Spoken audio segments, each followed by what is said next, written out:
ጋር ወደ ካፌ እየሄድን አጋጣሚ አንድ ልጅ እናገኛለን። ከዛው ልጁ ይቀርበንና ትንሽ ያወራናል፣ ያጫውተናል። ልጁ ቆንጅዬ ነው፣ በጣም ጨዋታ ይችላል። አጫወተን፣ አወራን። ከዛው ጋበዘን፣ ስልክ ቁጥር ተቀያይረን። እሱ ወደ ውጭ ሊመለስ ነበር፣ ሄደ። ውጭ ከሄደ በኋላ ማውራት ጀመርን በቴሌግራም ለ6 ወር ያህል። በጣም ጨዋታ ይችላል። በጣም ጥሩ ልጅ ነው። ከ6 ወር በኋላ ተመልሶ ኢትዮጵያ መጣ። ሲመጣ አገኘኝ። ሲያገኘኝ በደንብ የዛኔ በለጠ ተግባባን፣ በደንብ ተጫወት፣ ጥሩ ጊዜ አሳለፍ። ለ6 ሳምንት ብቻ ነበር የመጣው። እኔ እንዳልኩሽ ምንም ነገር አላውቅም። ከዚህ በፊት የፍቅር ግንኙነት ኖሮኝ የማያውቅም። ስለ ፍቅርም ምንም የማውቀው ነገር የለኝም።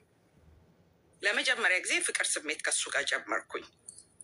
በእንደዛም ሁኔታ ከ6 ሳምንት በኋላ ካሳለፍን በኋላ ተመልሶ ሄደ። በሁለተኛው ግን ሲመጣ ለረጅም ጊዜ ነበር የመጣው። ለ4 ወር ነበር የመጣው። ለ4 ወር ከመጣ በኋላ ለ4 ወር አብረን ካሳለፍን በኋላ ምን የሚል ጥያቄ ያቀረበልኝ፣ ሪሌሽንሽፓችን ወደ ሁለተኛው ስቴጅ ማለት ላይክ ለትዳር የሚሆን ለምንም ለማሳለፍ የግዴታ ሴክስ ማድረግ አለብን አለ። እኔ ደግሞ በዛ ሰዓት ልጃገረድ ነኝ፣ ፍላጎቱም አልነበረኝም እና እንደሚተወኝ ነገረኝ። ግዴታ ካላደረግን ምንም አማራጭ ስላልነበረኝ እሺ ብዬ ተቀበልኩኝ። ከዛው ልክ በመጀመሪያው ግንኙነት አረገዝኩኝ። ካረገዝኩኝ በኋላ በጣም ደነገጥኩኝ፣ በጣም እንትን አልኩኝ። ግን እሱ በጣም ነው ደስ ያለው። የሚገርምሽ ነገር በጣም ደስ አለው። ለአባቴ ይህንን ነገር እንትን አደረግኩት፣ መናገር ስላለብኝ ነገርኩኝ። አባቴ በጣም አዘነ፣ በጣም አለቀሰ። ግን ምንም ነገር አማራጭ ስለሌለው እየመጣ እየሄደ ለ4 ዓመት ያህል ምናምን ቆየ። ውጭ ሀገር ስራ እንዳለው ነው፣ ኢትዮጵያም ስራ ጀምሯል። የምናውቀው እንደዛ ነው። አጋጣሚ የጓደኛዬ ወንድም ኢትዮጵያ ይመጣና ያለውን ነገር ስነግረው ትንሽ ግራ ይገባዋል። እንዴት እዛም እዚህም እያለ እንዴት ይኖራል? ብዙ ጊዜ እንደዚህ አይነት ሰዎች ውጭ ሀገር በእርግጠኝነት ሌላ ህይወት አላቸው ማለት ነው ይላል። ከዛው እኔ በፍጹም፣ ምክንያቱም እኔ በጣም ነው ማምነው። በማንኛውም ሰዓት ብደውል አገኘዋለሁ። ኢትዮጵያና ባልኩት ሰዓት ይመጣል። ምንም የሚያጠራጥር ነገር የለውም። ግን ለማንኛውም ብዬ ልጁን ማለት የልጄን አባት ጠየቅኩት። ስጠይቀው በፍጹም ብሎ ነው በቃ እንትን ያደረገው፣ ድርቅ ያለው። ከዛው ምንም እንትን የምለውም ነገር አይለም። በመሀል ላይ ሆኜ በቃ ሁኔታዎች የበለጠ እንቅልፍ ነሳኝ።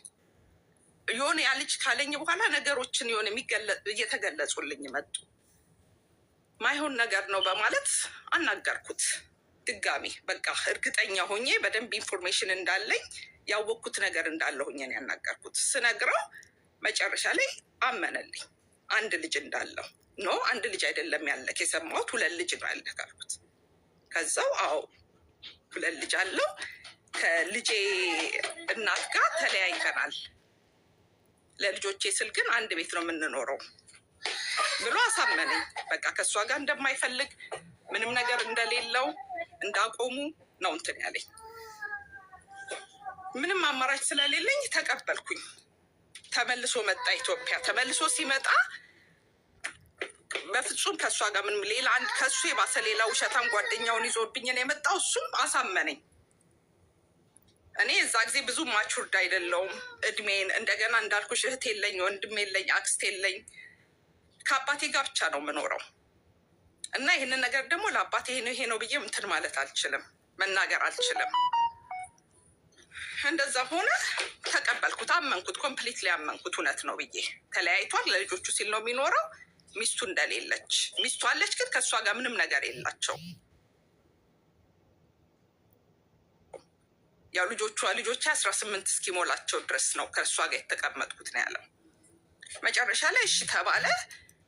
መጣ፣ ቀጠልን ህይወታችንን እና አንድ ቤት መኖር አለብን አለ። ይህንን ሁላ ነገር ሲለኝ በቃ እርግጠኛ ከእሷ ጋር ምንም ነገር ስለሌለው እሷንም አሳውቂያታለሁ ልጅ እንዳለኝ ጓደኛ እንዳለኝ ያላችንን ለማጥበቅ ብሎ እንደገና አሳመነኝ። ከዛው እሺ ብዬ እንትን አልኩኝ። 2ኛ ልጄን አረገዝኩኝ። በጣም በቃ በጭንቅላቴ ነው የተጫወተው። በጣምም እወደዋለሁ፣ መለያየትም እፈራለሁ። ፍቅር ለመጀመሪያ ጊዜ ነው ህይወቴ ውስጥ እንትን ያለው። 2ኛ ልጄን እንደወለድኩኝ እህቱ አፈላልጋኝ፣ ሰማኔንን ነገር አፈላልጋኝ ትመጣለች። ካሉበት ሀገር መታ ታገኘኛለች። ይሄ ነገር እንዴት ነው?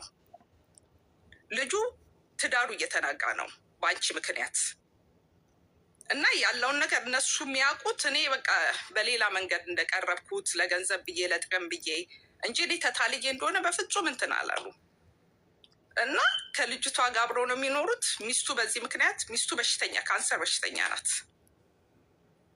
ያሉበት ሀገር እና ይሄኛውን ጉድ እንዳለ ተሸክሜ አባቴ ይህንን ነገር ቢሰማ የልብ በሽተኛ ነው አባቴ ይሞትብኛል ተወኝ ስለው እሱ ደግሞ በፍጹም ሊተወኝ አልቻለም። እየተከታተለ ያስፈራራኛል። ልጆችን ፓስፖርት አውጥቶላቸዋል። ልጆችን ወስዳቸዋል ይለኛል፣ ቀማሻል ይለኛል። ምን ማድረግ እንዳለብኝ አላቅም። ጓደኛ የለኝም። ከጓደኞቼ ጋር ሁላ አቆራርጦኛል። በቃ ቤት ውስጥ ቁጭ ብዬ እሱን ብቻ ነው የምጠብቀው። የመጨረሻ የስነ ልቦና ጉዳት ደርሶብኛል። በጣም ጭንቀት ላይ ነኝ ያለሁት። ሰው አላገኝ፣ ከሰው ጋር አላወራም እና እርጅኝ። ምንድን ነው ማድረግ ያለብኝ? አባቴን ብነግር አባቴ ይሸሽገኛል። ማድረግ ያለበትን ነገር ሁላ ያደርግልኛል። ግን እሱን ማዋረድ፣ እሱን ማሸማቀቅ ከራሴ በላይ የእሱ ነገር ነው በጣም እያሳሰበኛል። እንደገና በዚህ ጎን ደግሞ ልጄ ትምህርት ቤት ትልቋ ልጄ ትምህርት ቤት ሄዳ እስክትመጣ በጣም በከፍተኛ በቃ ከትምህርት ቤት መጥቶ የሚወስድብኝ ነው የሚመስለኝ። ፓስፖርታቸው እጄ ላይ የለም። ኤኒታይም ሊወስዳቸው ይችላል። ታውቂዋለሽ የኢትዮጵያን ሕግ። ምንድን ነው መሆን ያለብኝ? ምንድን ነው ማድረግ ያለብኝ? አቡዬ እባክሽ ንገሪኝ፣ የሆነ ነገር በይኝ። በጣም ከባድ ነው። ልጆችሽ ስንት ዓመት እና ስንት ዓመት ናቸው? ትልቋ 7 ዓመቷ ነው። ትንሹ ገና ህፃን ነው፣ 2 ዓመቱ ነው። ሁለቱም የአሜሪካን ፓስፖርት ነው ያላቸው? ስለዚህ አንቺና እሱ አሁን ጸብ ላይ ናችሁ? ጸብ ላይ ነን። ያስፈራራኛል። አንዴ ወስድብሻለሁ ይለኛል፣ አንዴ ከኔ ጋር አብረሽ ኑሪ ይለኛል። እዛ ጋር ያለችው ልጅ በሽተኛ ናት። ኪሞ እየወሰደች ናት። እህቷ እንደነገረችኝ ኪሞ ላይ እንደሆነች ነው። እሷን እዛ አስቀምጧት በቃ በጣም እኔ የሰውን ትዳር ለማፍረስ በፍጹም ነው የማልፈልገው። እኔ እንደዚህ አይነት ነገር ላይ መሆኑን ባቅ ራሱ ሲጀምር አልገባበትም። እንደዚህ አይነት በቃ እሱ ልጅነቴን ተጠቅሞ የህይወት ግንዛቤ በጣም ትንሽ እንደሆነ ገምቶ ነው እንደዚህ አይነት። ያለ እናት ፈቃድ ግን ልጅ መውሰድ ይቻላል? ይሄን ነገር የህግ ባለሙያ ማማከር አለብሽ። ያለ እናት ፈቃድ ልጆቹን ይዞ መሄድ ይችላል? ኢትዮጵያ እንደዚህ የሚባል ነገር የለም።